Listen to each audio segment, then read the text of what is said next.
Olá pessoal, meu nome é Gabriel e esta é a Hora do Corvo, seu canal sobre Ravenloft, RPG, Dungeons and Dragons e horror. Hoje vamos aprofundar nossos estudos sobre os vampiros e discutir as melhores formas para caçar, encontrar e destruir estas criaturas amaldiçoadas. Apesar dessas criaturas da noite serem vilões clássicos de Dungeons and Dragons, no cenário de Ravenloft, os vampiros receberam grande atenção e desenvolvimento, de forma a se tornarem adversários únicos e complexos.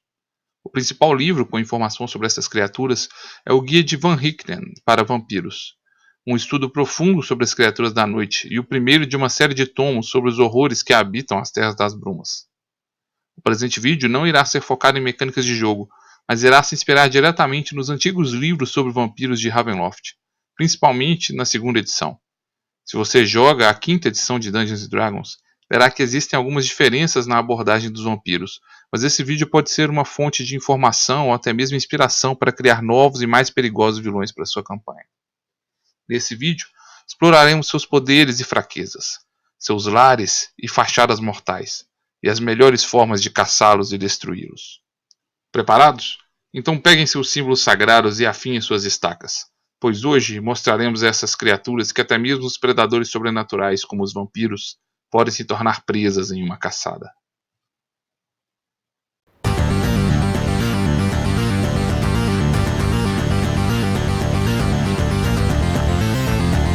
Howl of Raven.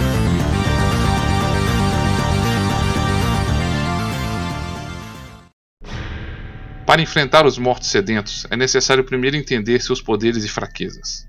Contudo, um caçador de vampiros deve ter a ciência de que os poderes e fraquezas de um vampiro podem variar drasticamente de indivíduo para indivíduo.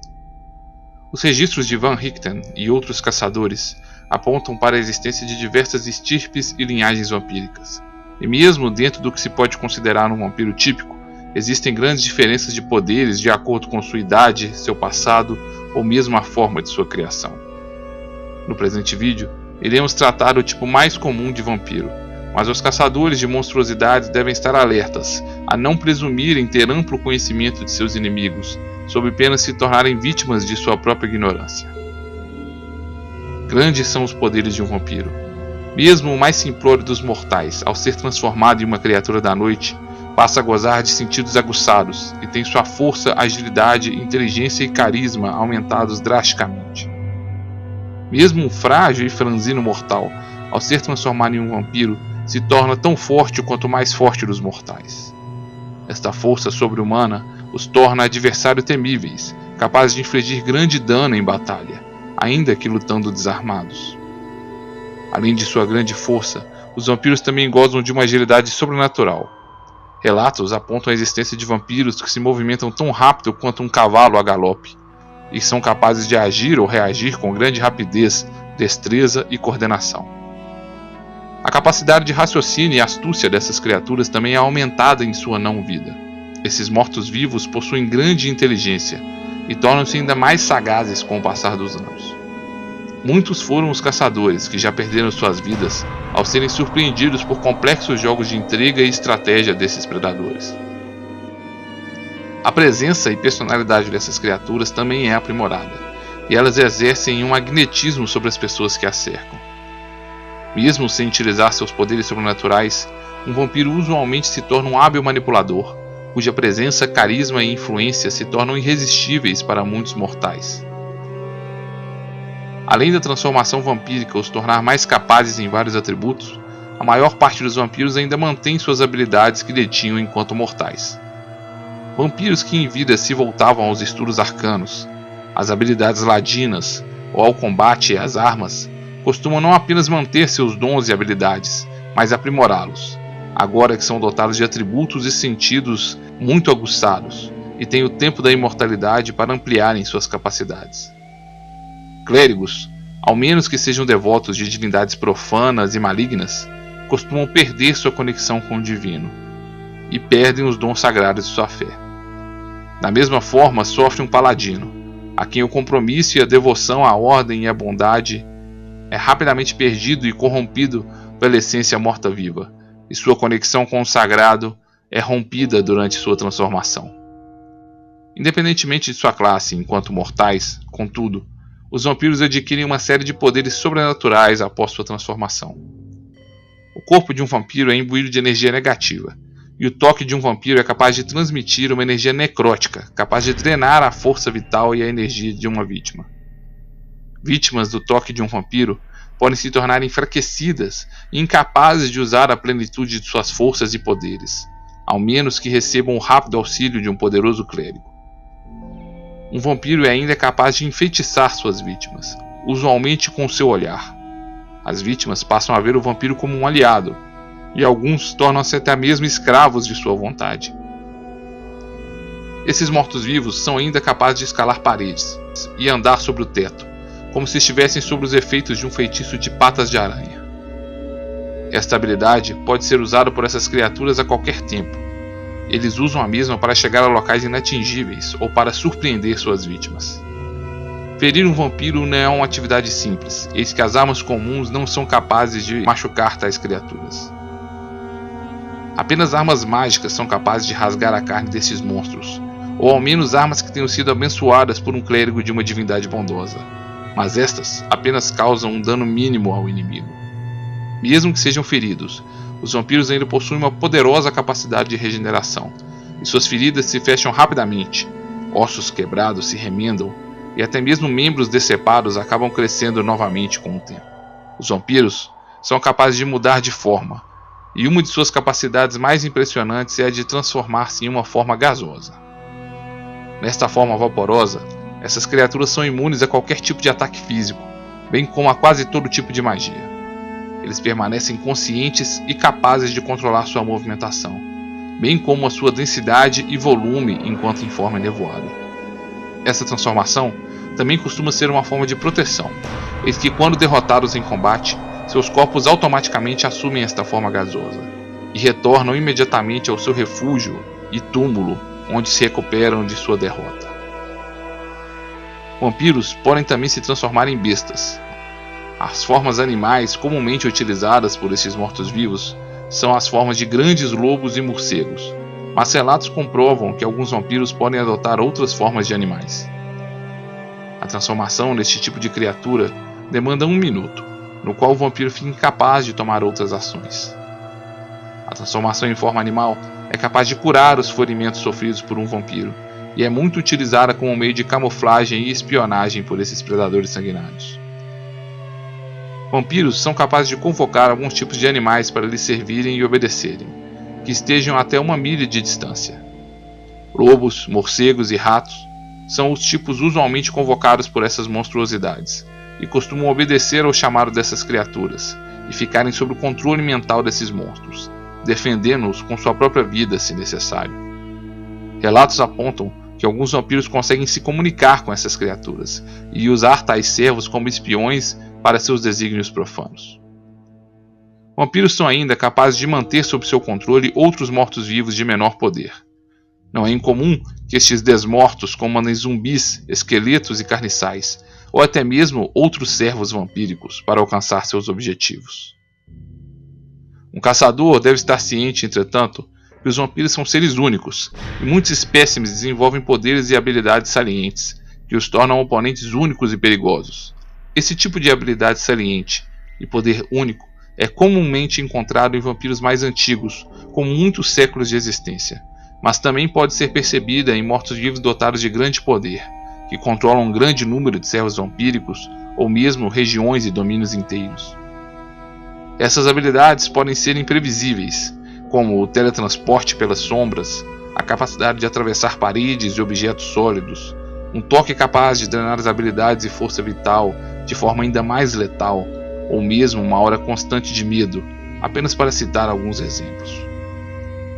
Não fossem as vulnerabilidades dessas criaturas, talvez não houvesse esperança para os vivos, e os mortais seriam escravos dos senhores da noite.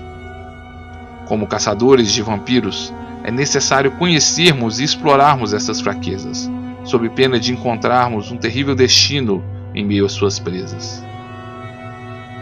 Vampiros são mortos-vivos únicos, e cada caçador deve tomar bastante cuidado e estar preparado, eis que as fraquezas comuns de um vampiro podem não afetar alguns indivíduos especiais. O aspecto profano da existência de um vampiro o deixa vulnerável ao poder da fé de um clérigo. Um devoto de uma divindade bondosa poderá usar a força de sua fé e manter um vampiro à distância, canalizando sua fé através de um símbolo sagrado. Essas criaturas não são facilmente afastadas dessa forma, e não são poucos os caçadores que encontraram seu fim quando sua fé se mostrou hesitante e vacilante ante ao mal que representa o vampiro. Rumores apontam que clérigos devotos de entidades malignas seriam capazes de controlar essas criaturas com o poder de sua fé, impondo sua vontade sobre estes seres profanos. Vampiros obrigados a servir o fazem com grande relutância, e usam toda sua astúcia e inteligência para deturpar as ordens de seus senhores, procurando um meio de vingança e libertação. Um vampiro é ainda vulnerável ao toque de água abençoada, que poderá lhe causar queimaduras. O uso de água benta pode ser uma arma eficiente contra vampiros, mas usualmente não causa um dano suficiente para destruir ou ferir gravemente tais criaturas. O toque de um símbolo sagrado ou de água abençoada pode ser uma importante ferramenta para desmascarar tais criaturas. Eis que alguns vampiros são marcados por estigmas quando tocados por símbolo de fé, impedindo que mantenham suas facetas mortais de forma impune por algum tempo, eis que tais estigmatas não se regeneram rapidamente. A força do sagrado pode ainda apresentar outras limitações a estes mortos-vivos, que usualmente são incapazes de adentrar um local consagrado pela fé, como igrejas, templos ou até mesmo túmulos e tumbas que não lhe pertençam. Um vampiro também não conseguirá adentrar o lar de uma criatura sem ser convidado. Locais públicos e tavernas não parecem impor qualquer tipo de restrição, mas as criaturas seriam incapazes de adentrar a mais simples das residências sem um convite. Tal limitação não impede que um vampiro possa encantar suas vítimas para que seja convidado, ou ainda usar de outros meios para poder forçar alguém para fora de sua residência. O vampiro típico costuma ter uma forte aversão a alho. Se tal aversão decorre de seus sentidos aguçados ou de algum fator sobrenatural, ainda é incerto, mas o fato é que grandes quantidades de alho causam repulsa a essas criaturas e podem manter os mortos-vivos a certa distância. Uma grande fraqueza que pode denunciar um vampiro é a sua ausência de reflexo e sombras, fato que faz com que essas criaturas evitem qualquer proximidade com espelhos e superfícies refletoras. Alguns vampiros demonstram verdadeiro medo e aversão a espelhos, e todos eles farão de tudo para escapar à exposição a tal material, mantendo tais artefatos à distância. O espelho se torna, portanto, uma importante arma para um caçador, e um meio de identificar corretamente seus inimigos. Outro elemento de vulnerabilidade de um vampiro é a água corrente. Muitos acreditam que um vampiro não possa atravessar a água corrente, mas esta é uma concepção equivocada. Estes desmortos podem atravessar regularmente uma ponte ou utilizar um barco, mas sua vulnerabilidade à água corrente os torna bastante cautelosos ao fazer essas travessias. Um vampiro exposto e submerso em água corrente sofrerá grande dano e poderá até mesmo ser destruído de forma permanente desta maneira, caso mantido submerso por algum tempo. Apesar desta vulnerabilidade, expor um vampiro a essas condições é extremamente difícil, especialmente considerando a força descomunal e as poderosas capacidades de metamorfose destas monstruosidades. Destruir e caçar um vampiro é uma tarefa extremamente árdua. Essas criaturas são bastante resistentes e hábeis combatentes, e usualmente, quando destruídas em combate, assumem uma forma gasosa e retornam para seus caixões ou túmulos, onde passam por um período de regeneração que dura algumas horas. Após um tempo inerte em seus túmulos, estes vampiros retomam sua consciência e rapidamente irão se recuperar da derrota que lhes foi imposta. Enquanto um vampiro está se recuperando de uma derrota em seu túmulo, ou enquanto está em seu descanso diurno, ele está bastante vulnerável, e este é o melhor momento para ser encontrado e destruído por caçadores. A melhor forma de destruir um vampiro nessas condições de vulnerabilidade é cravar uma estaca de madeira em seu coração. As estacas devem ser feitas de freixo ou carvalho, e devem ser cravadas de forma firme em seu coração, para paralisar totalmente as criaturas. A estaca deve atravessar seu coração, E este não é um feito simples, eis que demanda força e precisão. Para caçadores que não sejam tão fortes ou musculosos, é recomendado o uso de um martelo, para que a estaca seja precisa em sua perfuração e profundidade. Também é possível realizar tal feito em meio a um combate, mas a façanha é ainda mais difícil de ser realizada contra um oponente ativo e resistente. Uma estaca no coração de um vampiro, contudo, não irá destruí-lo, mas meramente paralisar a criatura. O método usual de destruição de um vampiro após o seu empalamento deve ser seguido com o preenchimento de sua boca com símbolos sagrados e com sua posterior decapitação. Outros métodos de destruição podem ainda envolver a sua submersão em água corrente ou mesmo sua exposição à luz solar.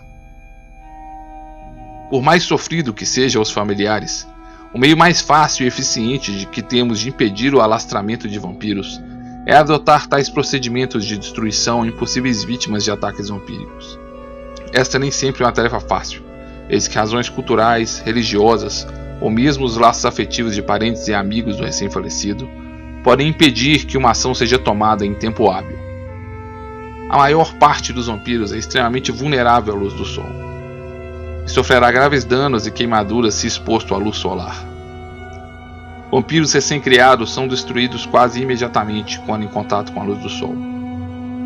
Outras criaturas, de maior poder e idade, conseguem resistir a alguma exposição breve, ainda que enfraquecidos, mas quase sempre rechaçam a luz do sol com um medo instintivo. Quase todos os vampiros se encontram totalmente vulneráveis durante o período do dia, enquanto precisam descansar em seus túmulos para recuperar suas energias. Este deve ser o período de atuação dos caçadores. E a mais segura forma de destruir um vampiro é encontrar seu refúgio diurno e então proceder com a destruição de seu corpo inerte.